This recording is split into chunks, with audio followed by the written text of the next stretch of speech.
दोस्तों नमस्कार। एक अपडेट क्या है? एक मुकदमा है भाई साहब, और मुकदमे का जो डिसीजन आया है ताज़ा वो सीनियर सिटीजन के हित में है। इसलिए मेरा फ़र्ज़ बनता है कि मैं आपसे शेयर करूं।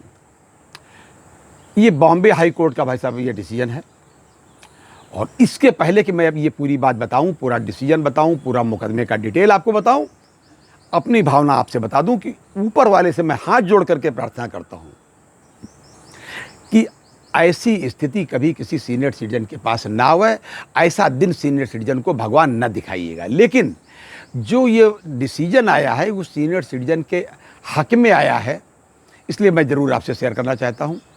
तो सीधे सीधे मैं आपको बता दूं कि महाराष्ट्र में एक डिस्ट्रिक्ट है अकोला, थोड़ा उसमें रूरल एरिया ज़्यादा है, ट्राइबल्स के प्रोजेक्ट चलते हैं। तो इंडियो ट्राइबल डेवलपमेंट प्रोजेक्ट है, ITDP का एक प्रोजेक्ट वहाँ है, महाराष्ट्र गवर्नमेंट के अंतर्गत आता है, जो काफ़ी पहले से चल रहा है। ये वहाँ चलता है। तो ट्राइबल्स वहाँ ज़्यादा रहते हैं, तो वहाँ ट्राइबल्स का स्कूल भी है। उस स्कूल में एक कर्मचारी थे, मतलब ये महाराष्ट्र गवर्नमेंट के अंतर्गत आता है।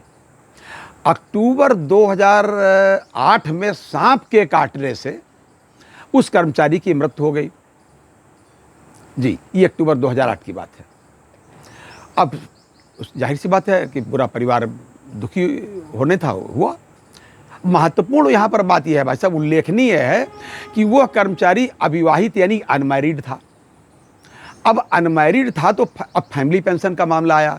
तो फैमिली पेंशन के लिए इनके पेरेंट्स ने 2010 में वहाँ अप्लाई किया।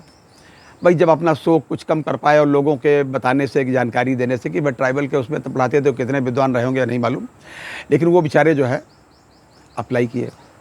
पेरेंट्स में उनका नाम था बसंतराव देशमुख और स्नेहलता जी उनकी माता थी जिसकी डेथ हुई है। 2010 में इन्होंने अप्लाई किया। बहरहाल सरकारी फॉर्मेलिटीज़ पूरा होने का, जांच पड़ताल होने के बाद विभाग ने उसको रिजेक्ट कर दिया और कहा साहब इसमें बायोलॉजिकल पेरेंट्स के लिए पेंशन रूल्स में कोई प्राविधान नहीं, हम आपसे नहीं दे सकते पेंशन। और इसको भी मतलब उनको डिसीजन देने में भी समय लगा, तो ये नहीं दिया उन्होंने, तो बेचारे परेशान रहे।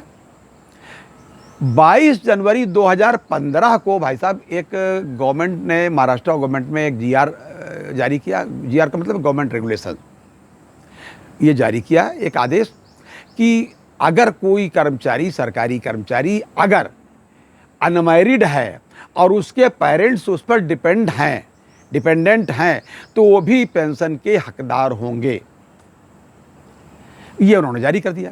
तो अब इस आदेश को लेकर के फिर विभाग में पहुंचे भाई साहब, और विभाग ने इनको जो है फिर मना कर दिया कि नहीं साहब नहीं कर सकते। तब इन्होंने हाई कोर्ट का रुख किया और इन्होंने हार नहीं मानी। अब समझ लीजिए बुजुर्ग आदमी जिसके बच्चे की डेथ हो गई हो कितना दुखी होगा। तब इन्होंने हाई कोर्ट का रुख किया भाई साहब।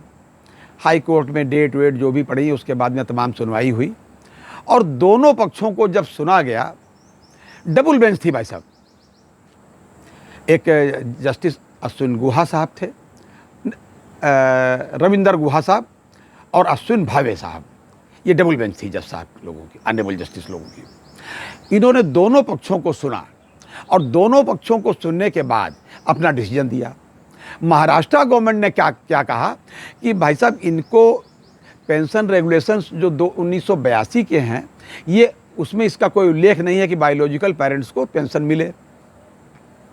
और दूसरी बात ये जो जनवरी 2015 का, 22 जनवरी 2015 के जिस गवर्नमेंट रेगुलेशन की बात है, उसके जारी होने से ही पहले ही इनकी मृत्यु हो गई थी, इसलिए इन पर लागू नहीं होता, ये कहा उसके डिपार्टमेंट ने और महाराष्ट्र के गवर्नमेंट ने। लेकिन जज साहब ने क्या कहा, जज साहिबान जो दोनों डबल बेंच थी, उन्होंने क्या कहा, जज साहब ने कहा कि 2015 में जो ये रेगुलेशन जारी किया आपने, उसका इंटेंशन यही था कि अगर पेरेंट्स, अनमैरिड व्यक्ति के पेरेंट्स जो हैं अगर डिपेंडेंट है तो उनको आर्थिक रूप से राहत पहुंचाना उसका इंटेंशन था, नियत था, यही उसका उद्देश्य था। इसलिए ये नहीं हो सकता कि जिस व्यक्ति की मृत्यु पहले हो गई हो उस पर यह नियम नहीं लागू किया जा सकता, इसलिए इस पर नियम ये लागू होगा। और ये भी कहा कि सारे ड्यूज इनको दीजिए तत्काल प्रभाव से, इनके पेरेंट्स को। ये बिल्कुल ताज़ा आदेश है भाई साहब।